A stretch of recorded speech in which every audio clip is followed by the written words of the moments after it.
الحمد لله الذي شرف المؤمنين بتشريف نور الإيمان ونور صدورهم بالمعرفة والإيمان. أشهد أن لا إله إلا الله وحده لا شريك له وأشهد أن سيدنا محمدا عبده ورسوله الوسيلة الأدمى في نيل الكبرى. اللهم صل وسلم على سيدنا محمد وعلى آله وأصحابه ومن دعا إلى الله بدعوة الإسلام ومن تمسك بسنة رسوله ومن تبعهم بإحسان إلى يوم الدين. ولا حول ولا قوة إلا بالله العلي العظيم. قال الله تعالى في كتابه الكريم وهو أصدق القائلين: يا أيها الذين آمنوا اتقوا الله حق تقاته ولا تموتن إلا وأنتم مسلمون.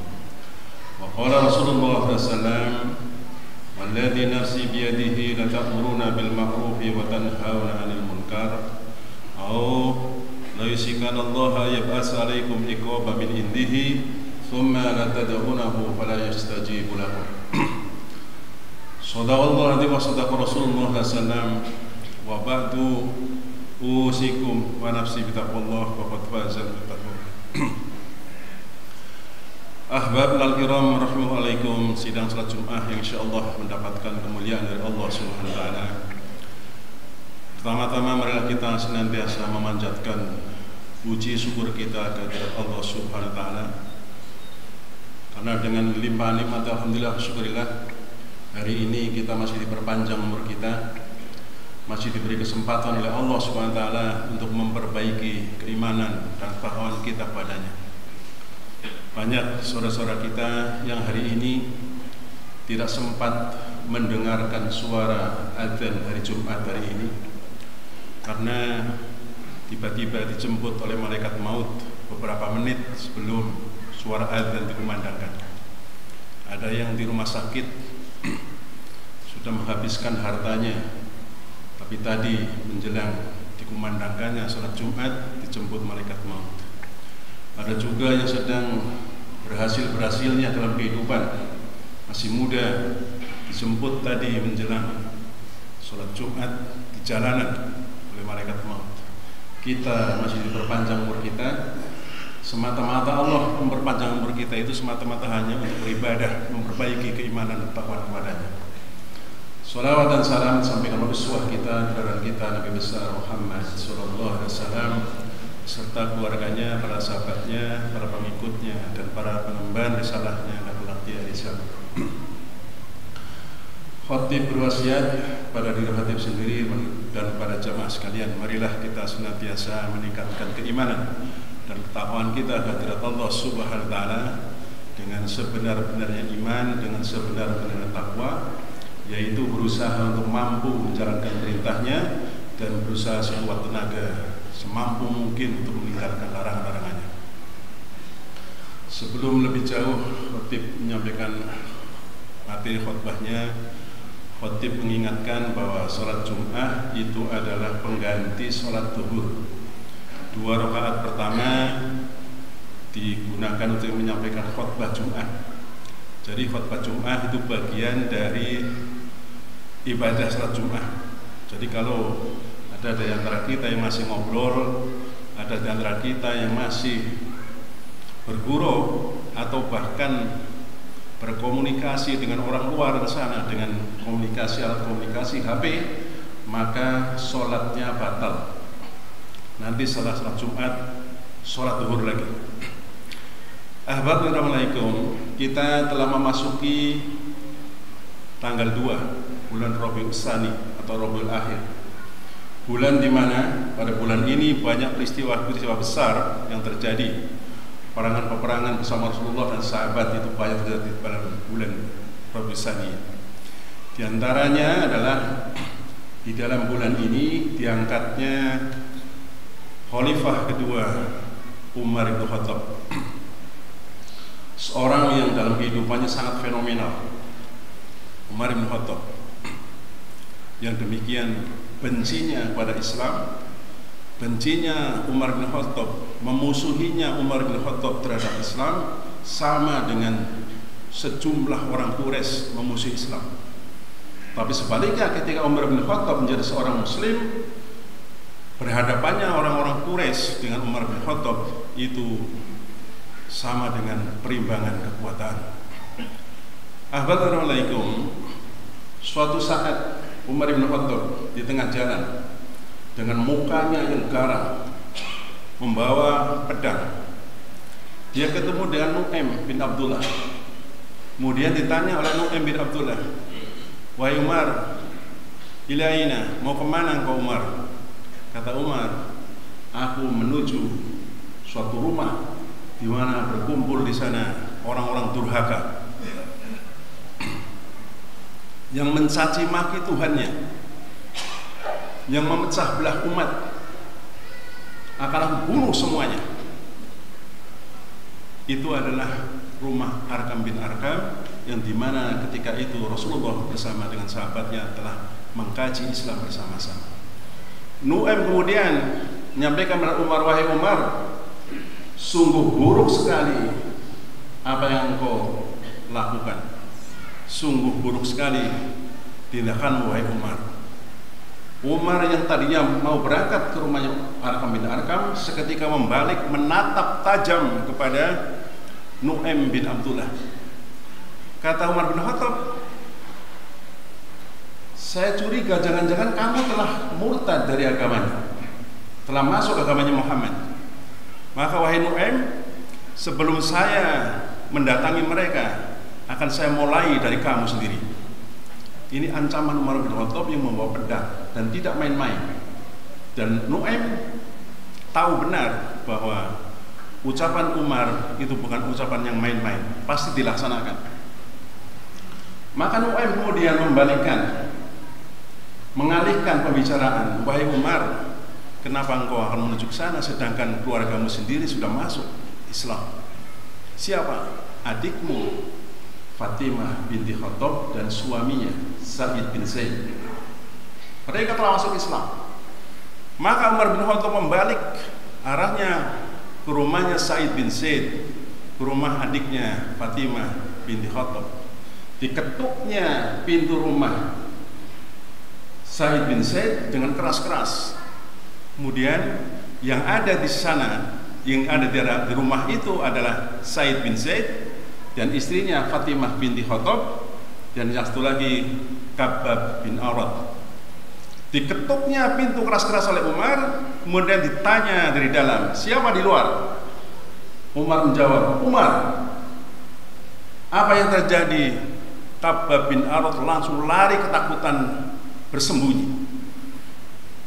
Ketika dibuka pintu, Umar langsung masuk, kemudian dia bertanya langsung, "Aku mendengar kalian sudah murtad, sudah keluar dan masuk agamanya Muhammad." Dijawab oleh Sa'id bin Zaid, "Wahai Umar, kalau kebenaran ada pada agama itu dan kekeliruan pada agamamu, apa pendapat?" Umar tidak menjawab, tapi dia langsung memegang kepalanya Sa'id bin Zaid. Dia loncat dan dipegang kepala Sa'id bin Zaid, dibantingnya. Kita tahu Umar bin Khattab adalah orang yang setiap hari Jumat berkelahi di pertunjukan pasar Ukan. Tangannya kidal, tapi pukulannya keras. Dibantingnya saudara iparnya ini, kemudian didudukin dadanya. Jadi bukan hanya dibanting terus berhenti, didudukin dadanya, ditahan. Melihat itu, Fatimah adiknya, Fatimah binti Khattab, melihat itu kemudian dia berusaha membantu suaminya. Tapi apa yang terjadi? Adiknya sendiri ditempeleng oleh Umar, mukanya sampai berdarah. Ini tidak seperti biasanya. Fatimah binti Khattab yang biasa ketakutan dengan Umar bin Khattab, dengan keimanan yang sudah muncul, yang sudah ada pada dadanya, kemudian tidak ada rasa takutnya kepada Umar bin Khattab. Ditatapnya Umar bin Khattab, kemudian dia mengatakan, "Wahai musuh Allah, apakah engkau memukulku karena aku dengan agama yang baru. Ini ucapan seorang perempuan. Kalau engkau ingin melakukan sesuatu, kalau engkau mau melakukan sesuatu, lakukanlah. Tapi aku sudah bersaksi, la ilaha illallah wa anna Muhammadar Rasulullah. Aku bersaksi bahwa tidak ada Tuhan selain Allah dan Muhammad adalah utusan Allah. Umar bin Khattab yang sedang seperti singa lapar, seperti banteng ketaton, tiba-tiba luluh mendengarkan kebenaran yang meluncur dari adiknya Fatimah, seorang perempuan. Dia luluh, kemudian dia berdiri, kemudian dia minta kepada adiknya, wahai Fatimah, berikan lembaran itu padaku biar aku melihatnya. Maka kemudian Fatimah menjawab, kalla, sekali-kali tidak akan aku berikan. Lembaran ini hanya dibaca oleh orang-orang yang suci. Maka bersucilah kau, keluarlah, bersucilah dulu. Maka Umar bin Khattab kemudian keluar, mensucikan dirinya dan masuk kembali dengan air yang masih menetes dari janggutnya. Dipegangnya lembaran itu dari kulit, dibaca, isinya surat Toha. Toha ma anzalna alaikal qur'ana litashqa illa tadhkiratan liman yasha tanzilan mimman khalaqal arda was samawati ula ar-rahmanu 'alal 'arsy istawa lahu ma fis samawati wa ma fil ardi wa ma bainahuma wa ma tahta as-sara fa in tazhab biqaulin fa innahu ya'lamu sirra wa akhfa Allahu la ilaha illa huwa lahul asmaul husna. Dibaca oleh Umar surat Toha, gemetaran tangan Umar. Toha ma anzalna al-Qur'ana litasqa. Tidaklah diturunkan Al-Quran ini agar kalian bersengsara, enggak. Illa tadhkiratan liman yasha. Tapi Quran ini adalah sebagai peringatan bagi orang-orang yang takut. Takut kepada siapa? Takut pada Allah Subhanahu wa ta'ala. Tidak ada yang ditakuti. Terbukti adiknya sendiri sekarang tidak takut dengan Umar bin Khattab. Dibacanya sampai selesai, sampai 8 ayat. Kemudian apa? Didekapnya kulit itu, dicium-ciumnya kulit itu. Umar mengatakan, sungguh tidak pantas Tuhan yang mempunyai kalam seperti ini disembah, disekutukan dengan yang lainnya dan disembah bersama-sama. Begitu ucapan itu keluar dari Umar bin Khattab, Khabbab bin Arad keluar dari persembunyiannya, langsung merangkul Umar bin Khattab. Ya Umar, sungguh engkau sudah dalam kemuliaan. Sungguh Allah Subhanahu wa ta'ala telah menerima doanya Rasulullah sallallahu alaihi wasallam. Umar meneteskan air matanya.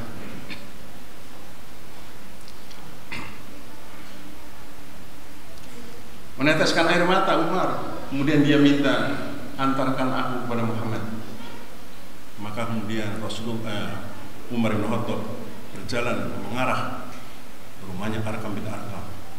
Melihat Umar bin Khattab datang, sahabat Rasulullah langsung menutup pintu. Tapi Rasul yang sudah diberitahu oleh malaikat Jibril memerintahkan buka pintunya. Sahabat mengatakan, Umar, wahai Rasulullah, Umar yang datang, buka saja pintunya. Maka dibuka pintunya dan Hamzah radhiyallahu anhu langsung lari ke depan pintu. Dan kalau ada berhadapan yang seimbang hanyalah Hamzah radhiyallahu anhu. Maka di luar dugaan ketika Umar datang, ternyata Umar mengucapkan Assalamualaikum dan kemudian bersyahadat, maka takbir seluruh orang yang ada di rumah Arqam bin Arqam. Ini adalah cerita fenomenal dari seorang Umar bin Khattab. Assalamualaikum. Setelah itu Umar bertanya kepada Rasulullah, wahai Rasulullah, bukankah kita ada dalam kebenaran, dalam kehidupan dan kematian? Dijawab Rasulullah, demi zat yang jiwaku ada padanya wahai Umar, betul kalian ada pada kebenaran dalam kehidupan dan kematian. Kalau begitu wahai Rasulullah, kenapa kita sembunyi-sembunyi? Kita mestinya keluarlah ya Rasulullah, maka kami akan mengikuti. Maka sejak itu kemudian Rasulullah keluar bersama sahabatnya dalam 2 barisan. Satu dipimpin oleh Umar bin Khattab, satu barisan dipimpin oleh Hamzah radhiyallahu anhu. Keliling mereka di Ka'bah.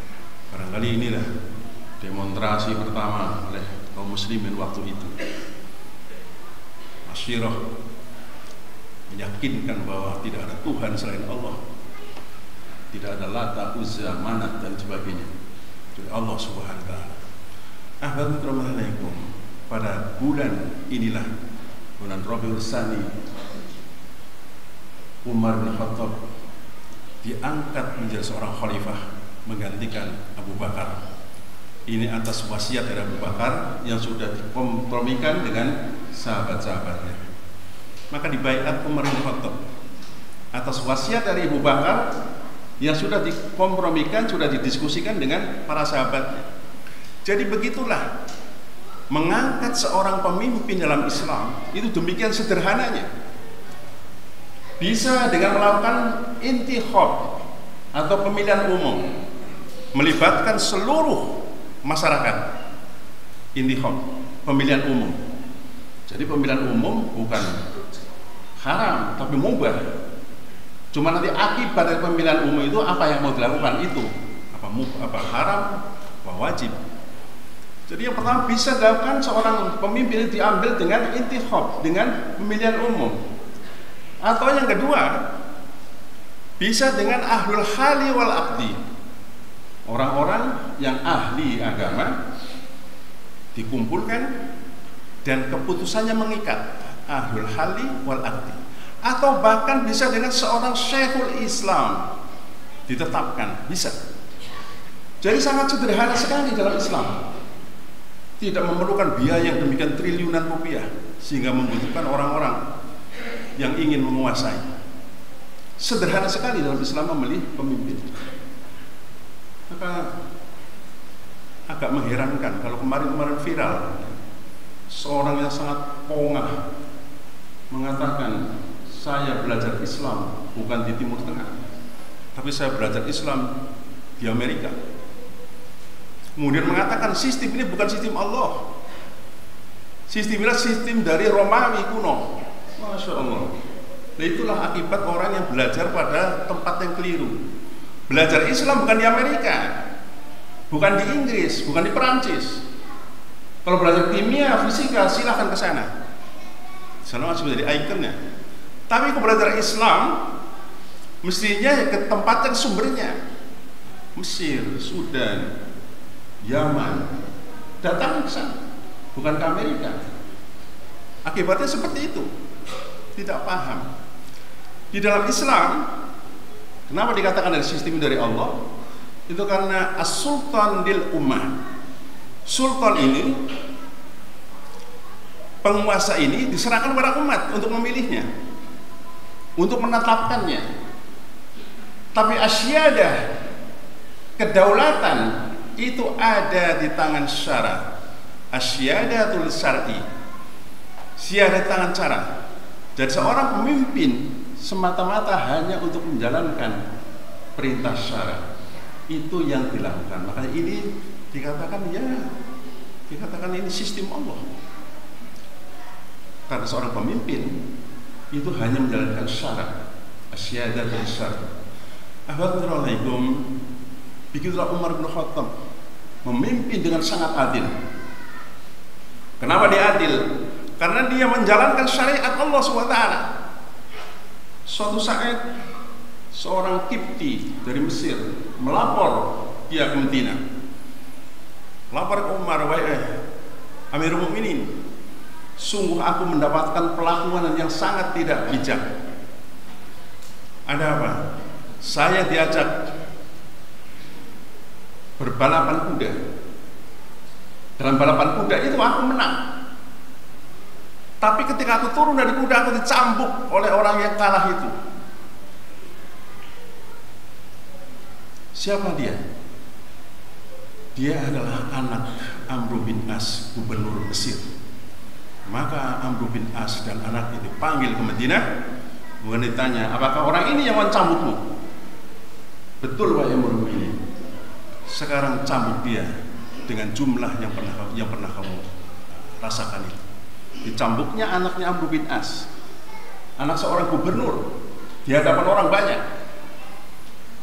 Maka kemudian apa? Kata Amirul Mukminin, wahai Kipti, tahukah kamu kenapa engkau memenangkan perlombaan kemudian engkau dicambuk? Sama sekali tidak mengerti wahai Amirul Mukminin. Dia berani mencambukmu karena dia tahu bahwa dia adalah anak seorang gubernur. Sekarang cambuk gubernurnya, Umar bin Khattab. Maka diberikannya cambuk oleh Umar bin Khattab kepada si Kipti ini. Tangannya bergetar, cambuknya nggak ditahan di tangan, nggak tertahan, jatuh cambuknya. Kemudian dia di hadapan orang banyak, dia mengatakan, wahai Amirul Mukminin, demikian adilnya Islam.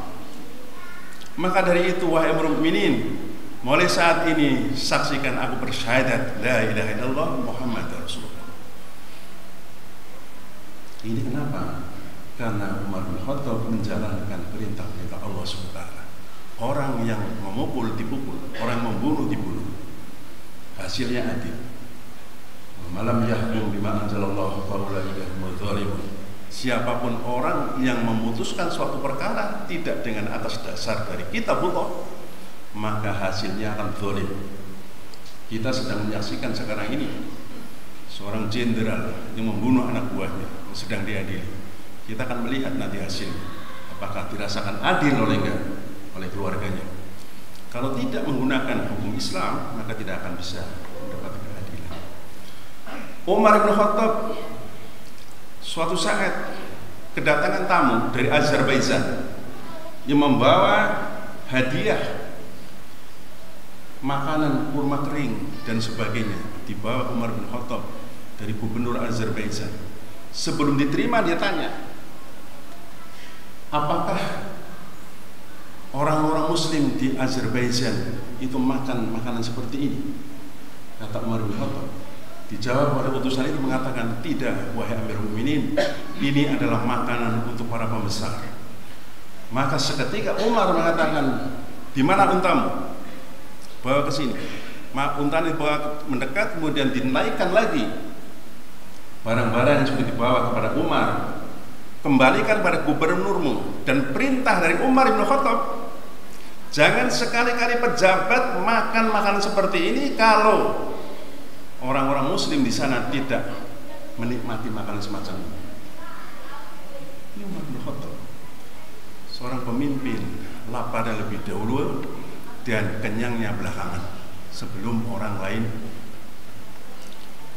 Suatu saat juga terjadi sesuatu yang menakjubkan. Ketika utusan dari Romawi, rombongan dari Romawi datang ke Madinah mencari, mau ketemu dengan Umar bin Khattab, dengan Amirul Mukminin, yang karena sekarang apa? Sudah menggema bahwa keadilan sudah didapat dari Madinah. Maka datanglah delegasi dari Romawi. Kemudian sampai di Madinah, dia tanya pada seorang, di mana istananya Umar bin Khattab? Di mana istananya Amirul Mukminin? Maka orang ini menunjukkan, coba Anda terus ke kebun ini, nanti Anda akan ketemu dengan Umar bin Khattab. Maka delegasi ini terus berjalan. Tiba-tiba ada orang yang sedang kelelahan tidur di bawah pohon kurma. Kemudian dia tanya, di mana istananya Amirul Mukminin Umar bin Khattab? Orang ini kemudian berdiri. Apakah engkau mencari Umar bin Khattab? Betul, sayalah Umar bin Khattab, saya Amirul Mukminin. Begitu terperanjatnya orang-orang Romawi. Begini rupanya keadilan yang dibawa oleh Islam, sehingga orang tidak akan memberontak. Orang tidak akan memberontak. Kenapa? Sama mereka, bahkan lebih sengsara daripada rakyatnya. Maka ketika seseorang ingin menasihati seorang pemimpin dalam Islam, sangat mudah. Bisa berempat mata memberi nasihat. Itu di zaman kepemimpinan Islam. Coba kalau baris sekarang, lapisan-lapisannya demikian banyak. Bersalaman saja susah. Kataupun bisa bersalaman hanya sebentar. Tapi Amirul Mukminin bisa ditemui di bawah pohon kurma dan bisa berdiskusi. Terheran-heran orang seorang Umar bin Khattab yang biasa berkelahi, yang membunuh anak perempuannya, tapi dia ketika menjadi seorang muslim diampuni oleh Allah Subhanahu wa taala, dan bahkan disebutkan bahwa dia adalah orang yang pertama masuk surga Allah Subhanahu wa taala. Maka kita sebagai seorang muslim hendaknya tidak berputus asa dengan dosa-dosa yang sudah kita lakukan, dan kita selalu bertobat kepada Allah Subhanahu wa taala, sehingga Allah mengampuni sebagaimana orang-orang terdahulu diampuni oleh Allah Subhanahu wa taala. Anas bin Malik pernah menceritakan, aku mendengar Rasulullah SAW yaqulullah azza wa jalla, Allah Subhanahu wa taala, kata Rasulullah dalam hadis qudsi, dia mengatakan, ya ibn Adam, wahai anak-anak Adam, innaka ma dautani wa rajautani. Wahai anak Adam, sungguh aku ini, Allah ini, tergantung kepada doamu dan harapan-harapan yang kau minta kepadaku.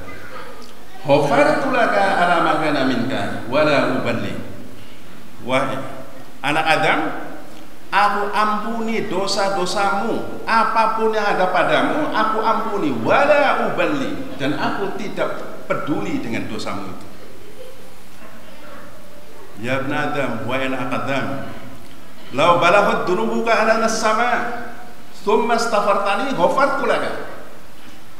Wahai anak Adam, andainya dosamu memenuhi langit dan engkau minta ampun kepadaku, sungguh aku akan memberi ampun kepadamu. Ya ibn Adam, wa anak Adam, law ataitani bi qurabil ard khotoya summa ataitani la tusriku bi syai'a la ataituka bi qurabiha maghfiran. Wahai anak Adam, kalaupun engkau nanti menghadapku dengan membawa dosa-dosa sepenuh bumi, tapi engkau mendatangiku dengan tidak melakukan syirik kepadaku, maka aku akan ampuni. Aku datang dengan ampunan sebesar itu. Alhamdulillah, syirik ini sesuatu yang harus kita hindari. Syirik kepada Allah adalah syirik menandingi Al-Quran. Al-Quran sudah mengatakan sesuatu, memberikan hukum sesuatu, kita membuat hukum lagi yang menandingi itulah syirik, menyebutkan Allah Subhanahu wa taala. Barakallahu li wa lakum fil Qur'anil wa nafa'ani wa iyyakum bima fihi bil ayati wa dzikril hakim wa taqabbalallahu minni wa minkum tilawata